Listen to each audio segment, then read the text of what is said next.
अस्सलाम वालेकुम नाजरीन, 4TV खबरनामे में आपका इस्तकबाल है। मैं हूं आपके साथ सैयद अनवारुल्लाह गौरी। आगे बढ़ने से पहले नजर डालते हैं हेडलाइंस पर। आंध्रा और तेलंगाना ग्रेजुएट असातिज़ा की कौंसिल नशिस्तों के लिए 9 मार्च को रायदही, 13 फरवरी को एलामिये की इजराई।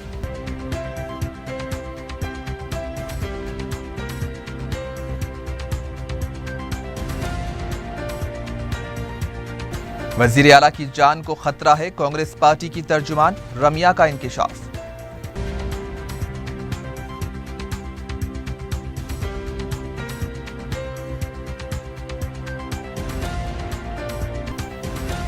जचा खवातीन की नीलोफर अस्पताल में अमवात की तहकीकात मुकम्मल होने तक ऑपरेशन थिएटर नहीं खोले जाएंगे, नई सुपरिंटेंडेंट शैलजा का ऐलान।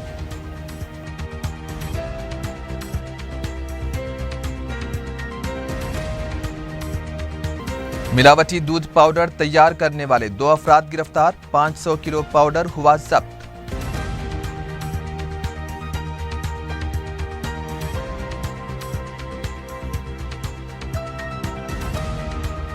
और कुकटपल्ली एलम्मा बंडे में ज़ेरे तामीर इमारत का मलबा गिरने से 4 साला बच्ची हलाक।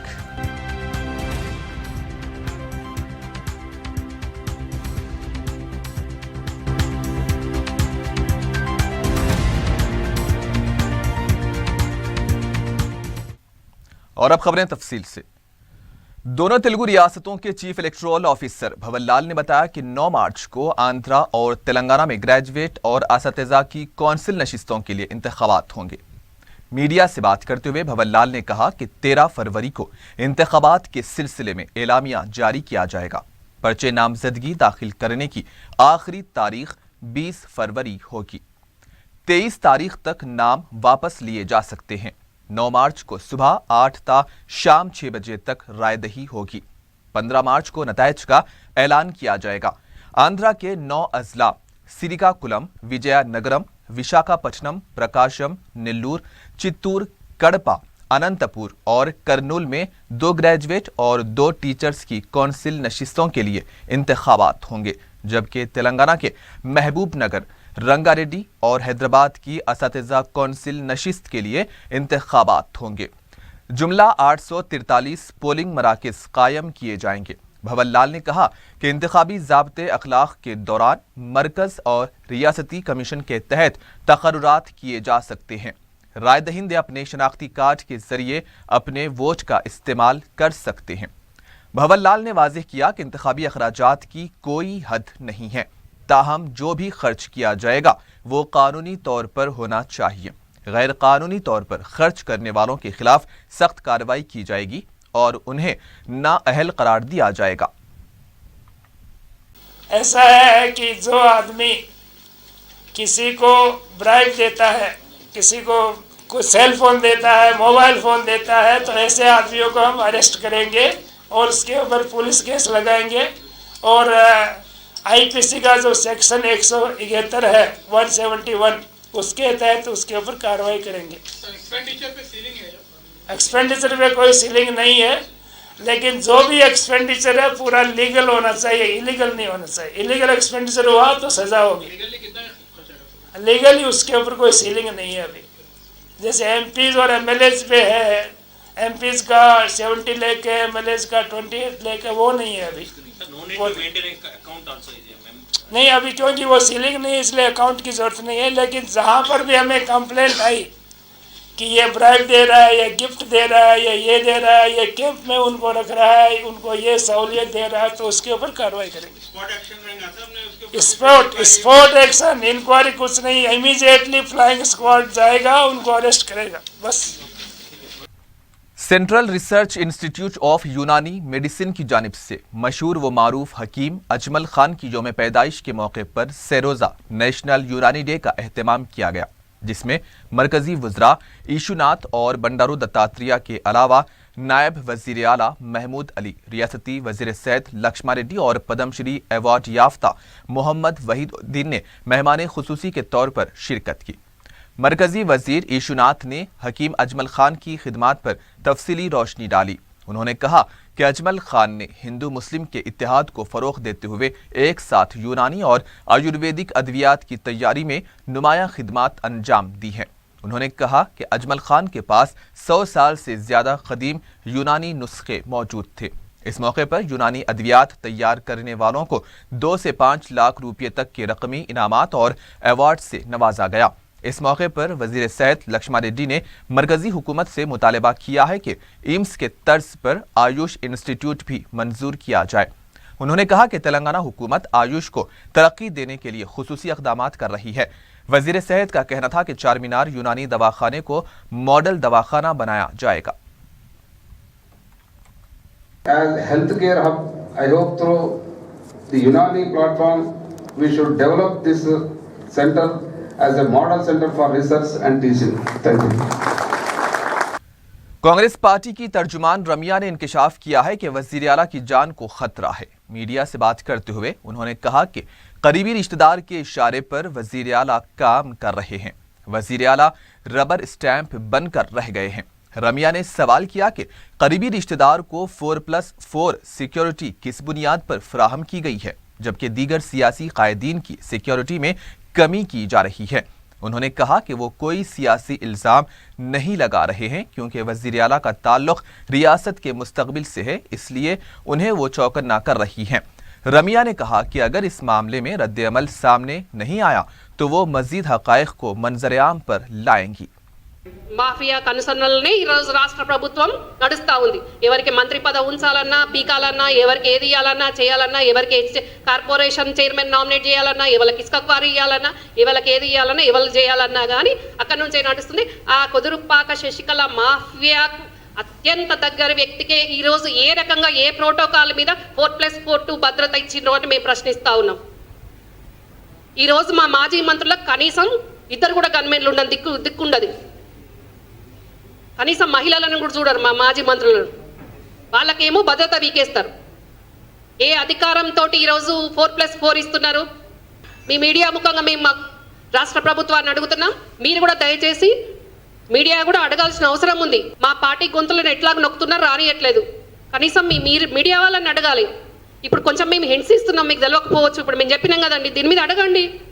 रियासती वजीर टी श्रीनिवास यादव ने कांग्रेस और तेलुगुदेशम पर तनकीद करते हुए कहा कि दोनों जमातों ने पसमानदा तबकात को वोट बैंक के तौर पर इस्तेमाल किया है। रियासती वजीर ने कहा कि अपने दौरे इख्तिदार में दोनों सियासी जमातों ने कुछ नहीं किया था और अब टीआरएस हुकूमत पर इल्जामात लगाए जा रहे हैं। श्रीनिवास यादव ने सवाल किया कि 25 सालों के इख्तिदार में दोनों जमातों की हुकूमतों ने नई मुलाजिमतों पर तखर्रुरात नहीं किए, सिर्फ आउटसोर्सिंग के जरिए काम चलाया गया। रियासती वजीर ने कहा कि हुकूमत की तरफ से किए जा रहे तरक्याती काम अपोजिशन को बर्दाश्त नहीं हो पा रहे हैं।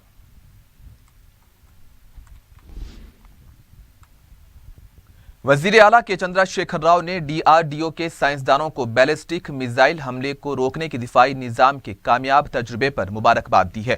अपने पैगाम में वजीर आला ने साबिक सदर जमहूरिया doctor APJ Abdul Kalam complex की scientific team, Telangana aerospace defence industry और आईआईटी हैदराबाद की कोशिशों पर भी मुबारकबाद पेश की।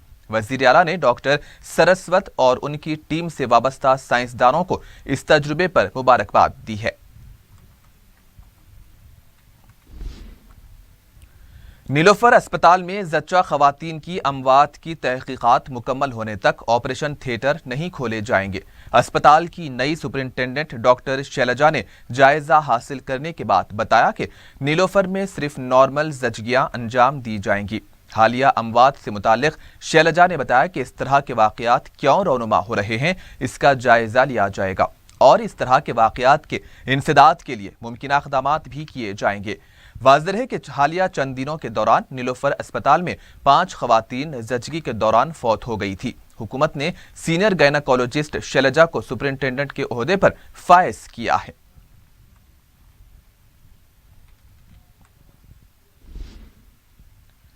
साबिक रुकने राज्यसभा हनुमंत राव ने टीआरएस के रुकने पार्लियामेंट कविता को मशवरा दिया है कि पहले अपने वालिद केसीआर से सवाल करें, बाद में खवातीन को सवाल करने की तरगीब दें।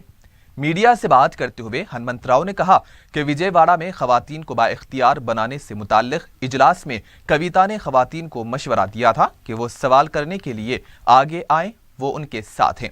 इससे पहले कविता को अपने वालिद से सवाल करना चाहिए कि टीआरएस हुकूमत की काबीना में कोई भी खातून क्यों नहीं है।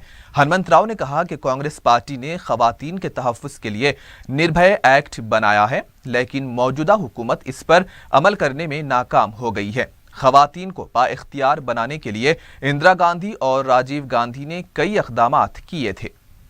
13 में जो पार्लियामेंट में बिल पास हुआ, उसके बाद प्रेसिडेंट का आज भी निर्भया के जैसे केसेस हो रहे, इसके ऊपर अभी तक मैं सुना पेपर में कहीं निर्भया का कोई डिस्कशन में नहीं आया।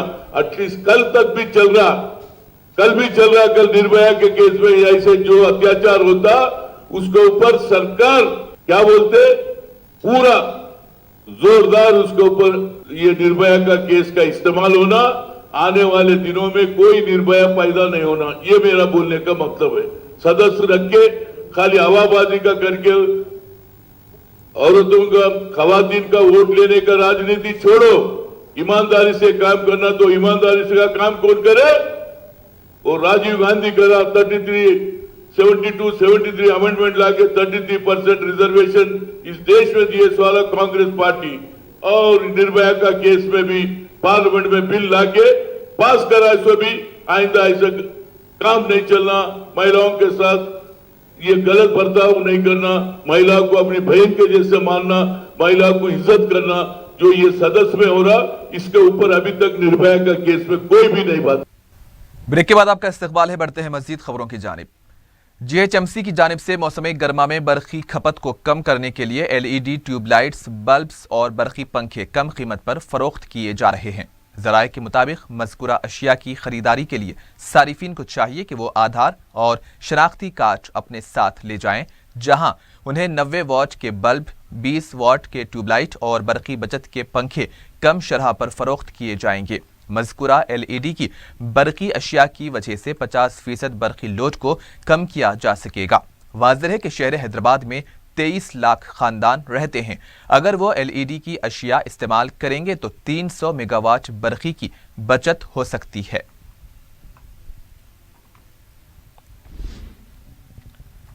जामियातुल मोमिनात की 2 रोज़ा कौमी ख़वातीन कॉन्फ्रेंस में मुत्तफ़िक़ा तौर पर करारदाद मंजूर करते हुए मरकज़ी हुकूमत से 3 तलाक़ के मसले पर मुस्लिम पर्सनल लॉ बोर्ड और उलमाए इकराम से मुशावरत व बातचीत पर जोर दिया गया है। 2 रोज़ा कॉन्फ्रेंस का नात से आगाज़ हुआ। शुरका ने मुस्लिम पर्सनल लॉ बोर्ड में मुदाखलत की कोशिशों की भी मज़म्मत की है।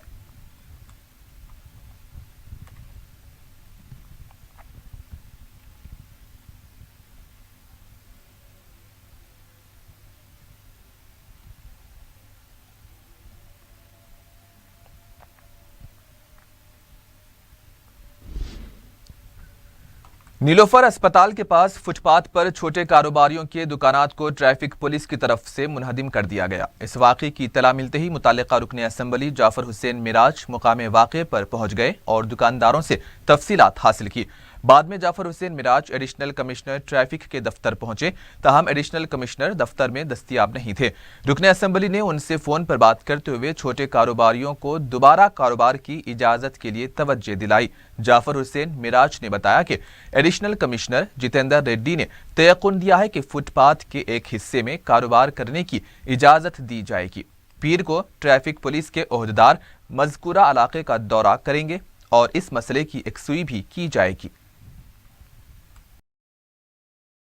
नीलोफर हॉस्पिटल के पास में फुटपाथ पे करीब 40 साल से छोटे व्यापारियां वहां पे अपने दुकानें लगा के कारोबार करते थे। ये 2 दिन में ट्रैफिक पुलिस ने वो पूरे तमाम दुकानों को हटा दिया। इसीलिए हटाया कि वहाँ पे न सिर्फ ट्रैफिक को डिस्टर्ब हो रहा बल्कि एम्बुलेंस आने के लिए तकलीफ हो रही, बल्कि ये लोग हटाए। तो मैं एडिशनल कमिश्नर ट्रैफिक जितेंद्र साहब से अभी रिप्रेजेंटेशन के लिए आया। वो ऑफिस में मौजूद नहीं थे, तो मेरी अभी पूरी उनके डिटेल फ़ोन से बातचीत हुई, तो उन्होंने एश्योरेंस दिया है मेरे रिप्रेजेंटेशन के ऊपर कि एक बाजू यहाँ पे फुटपाथ को लगाने के लिए परमिशन दिया जाएगा। तो इंशाअल्लाह ताला अभी रिप्रेजेंटेशन देने के बाद में मंडे के दिन एक बार आके मुलाकात होंगी, उसके बाद में एक साइड के ऊपर दुकाना लगाने का परमिशन दिया जाएगा। शुक्रिया। साउथ जोन टास्क फोर्स ने सैदाबाद और मादनापेट में मिलावटी दूध पाउडर तैयार करने वाले 2 मुख्तलिफ यूनिट्स पर धावा करते हुए 2 अफराद को गिरफ्तार किया। पुलिस के मुताबिक मादनापेट के साकिनान, सलीम और आरिफ ढोल पर फ्रेश नामी दूध पाउडर के पैकेट्स में मिलावटी दूध पाउडर मिलाकर फरोख्त कर रहे थे। पुलिस के मुताबिक मिलावटी दूध को 250 ता 300 रुपये फी किलो से फरोख्त किया जा रहा था। पुलिस ने इत्तला मिलने पर 2 मुकामात पर धावे किए और धूल पर फ्रेश के 400 पैकेट्स और 5 किलो मिलावटी अशिया को जब्त कर लिया। दोनों मुलजिमीन को सैदाबाद पुलिस के हवाले कर दिया गया है।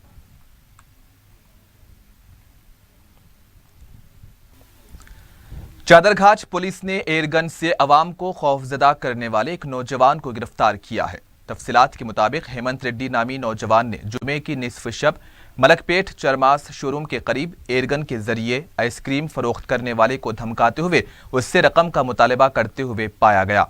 पुलिस को जब इत्तला दी गई तो पुलिस ने फौरी मुकामे वाक़े पर पहुंचकर हेमंत रेड्डी को हिरासत में ले लिया।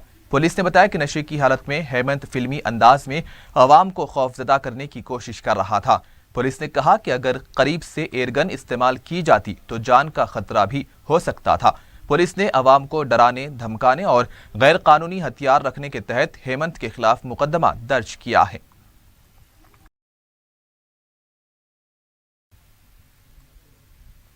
हेमंत रेड्डी అనే డిమాండ్ ఎయిర్ పిస్టల్ పెట్టుకొని ఐస్ క్రీమ్ అమ్మే వ్యక్తిని బెదిరించి ఐస్ క్రీమ్ ఇస్తావా లేకపోతే అని చెప్పేసి బెదిరించింది.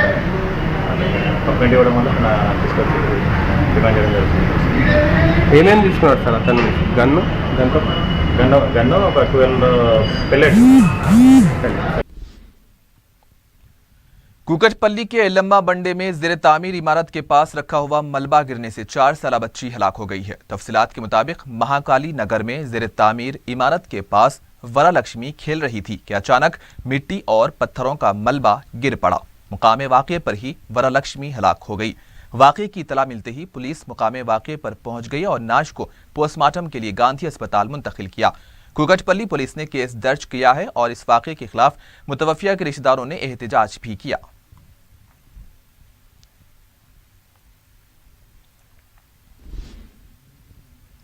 मिर्चल के केसरा मंडल में 2 झोपड़ियां हादसाती तौर पर आग लगने से खाकस्तर हो गई हैं। ताहम इस वाक़े में कोई जानी नुकसान नहीं हुआ। तफसीलात के मुताबिक कंपा नामी शख्स झोपड़ी में दिया जलाकर चला गया था, जिसकी वजह से आग लग गई। मुकामी अवाम ने पहले आग बुझाने की कोशिश की, बाद में फायर ब्रिगेड के अमले ने मुकामे वाक़े पर पहुंचकर आग पर काबू पाया।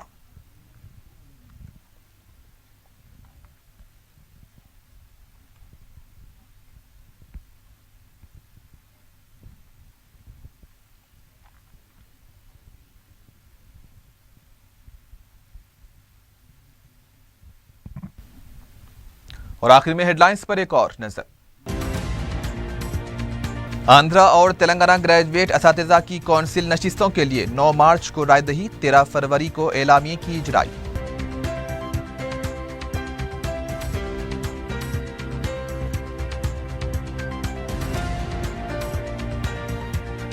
वजीर आला की जान को खतरा है, कांग्रेस पार्टी की तर्जुमान रमिया का इंकिशाफ।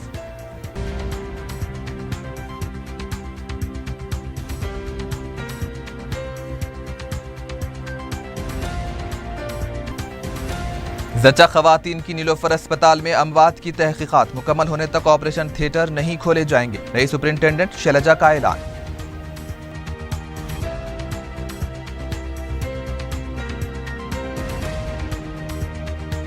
मिलावटी दूध पाउडर तैयार करने वाले 2 अफराद गिरफ्तार, 500 किलो पाउडर हुआ जब्त।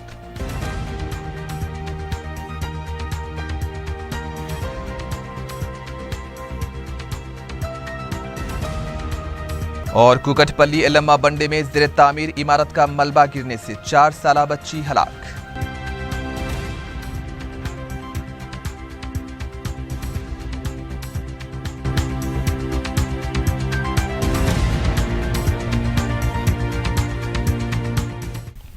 और इसी के साथ ही 4TV खबरनामा यहीं पर इख्तिताम पजीर होता है। सैयद अनवारुल्लाह गौरी को दीजिए इजाजत। अल्लाह हाफिज।